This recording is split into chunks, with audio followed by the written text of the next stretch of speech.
Welcome viewer, I am Murugan S. This video tutorial describes how to automatically clear browsing data when Edge Chromium is closed. Click 3 dots on the top right corner. Click Settings.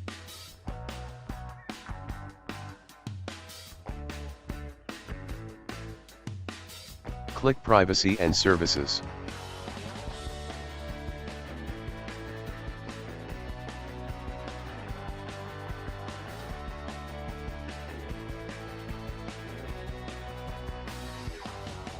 Select, choose what to close every time you close the browser.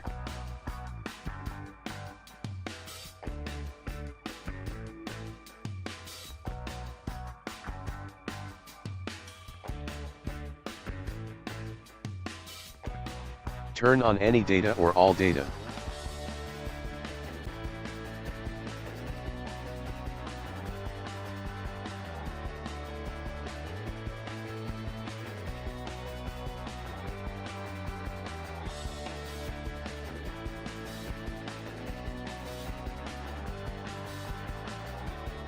Thanks for watching. I hope this video tutorial helps to solve the problem. Please like, share and don't forget to subscribe my channel. See you next video.